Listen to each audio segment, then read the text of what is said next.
I'm kind of embarrassed by this album, to be honest with you, because I sort of feel like I don't have any authority over my mother or her life or experience or her death.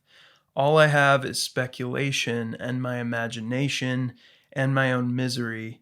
And in trying to make sense of it all, I kind of felt like it didn't really resolve anything.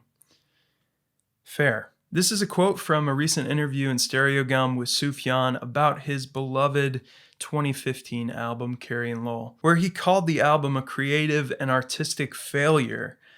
Again, to quote, he says, "I was trying to make sense of something that is senseless." Cynically, this whole interview could be viewed as the perfect headline to fuel the hype cycle for this new 10th anniversary edition right here. As it appears that Sufjan played a direct role in the production of this thing. I mean, it's his label. He must have approved it.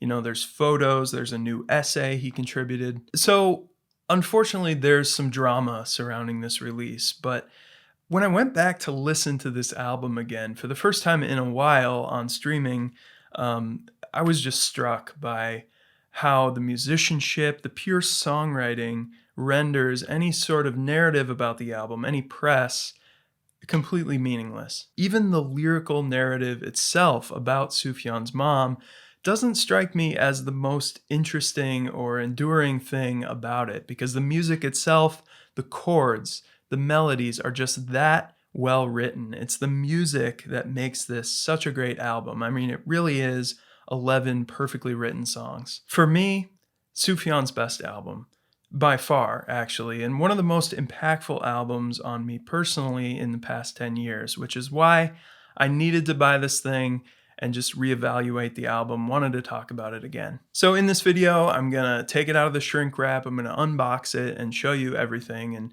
kind of find out myself as well, because I just so instinctively bought it and didn't even know what was inside. But before then, I wanna just kind of set the stage and just explain what makes this album so special to me. As you probably know, this album is about Sufjan's fraught relationship with his mom, Carrie, his biological mom, and there's a little bit in there about his stepdad, Lowell, as well. Carrie struggled from all sorts of demons, from mental issues, schizophrenia, substance abuse. But Sufjan said in her best moments, when she was stable, she was very loving, very caring, very creative. So he just takes all these complex emotions about her life, about her death, about his memories of her, whether they're confabulated or just kind of romanticized a little bit, and he gives it to you raw on this album. It's very heavy, it's very direct, it's very intimate, and sprinkled in there is his usual arsenal of mythological and biblical references. And the album musically stands apart from Sufjan's earlier work, which at times was very maximalist, Baroque, often electronic, and just shifts completely towards stark minimalism. Lots of droning, atmospheric synth, lots of acoustic guitar, of piano. And as I said, it's really Sufjan's songwriting that gets me about this album. His melodies are accessible, but also unusual and surprising at times.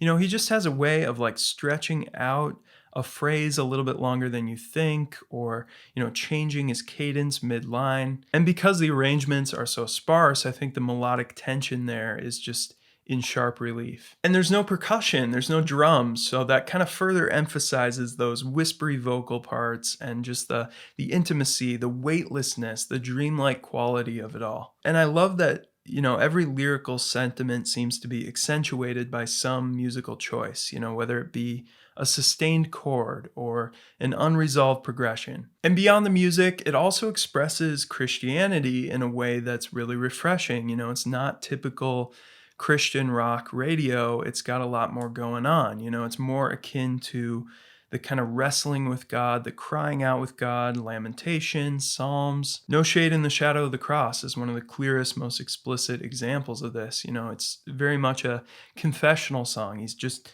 sitting in his confusion, his doubts. And as Sufjan said, the album doesn't really resolve anything at the end. It doesn't reach a conclusion or a message of hope or anything like that. I feel like that would undermine the whole thing, if it just kind of neatly tied everything in a bow. It just kind of sits in that horrible grief, and I think it is all the much better for that, even though it's uncomfortable and it feels a little bit voyeuristic. But maybe that's just me trying to justify the whole thing because I love the music so much. In any case, let's open this thing up. Let's see what's inside. I'm going to actually literally sit down and listen to everything that I don't know from this new package here. I know there's some unreleased demos, and then I'll come back and I'll let you know what I think of that. All right, let's get that shrink. Comes in a nice box. It's got the original photograph, but then it's got this nice little crayon on the bottom. Open this up. So first thing is this really thick double album here. Okay, you open that up. It's got all these photos. Wow. I'll just go to the next one here, which is a big booklet. Wow. Thick thing. Lots of different textures, very like homemade. Picture of the, must be the Oregon coast there. This is a treasure trove just of, if you're obsessed with this album like I am, then there's a lot to see here. It's just a big family photo album in here. Scrapbook style, which feels just very, very fitting aesthetically. The record itself is this blue white swirl kind of thing. Okay, here we go. So this must be the essay he wrote for this.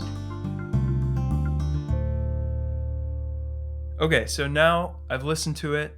I've listened to all the demos and extras in this thing. The first record is the full album, the original album, which is pretty nice. You just play one record, but then side C has the demo. So Death with Dignity, Shoulda Known Better, Eugene demo featuring S. Carey, who is a great artist, The Only Thing demo, and then Mystery of Love from that movie, whatever it was called. The last side has Wallowa Lake Monster, which I recognize from that little EP that came out shortly after Carrie and Lowell.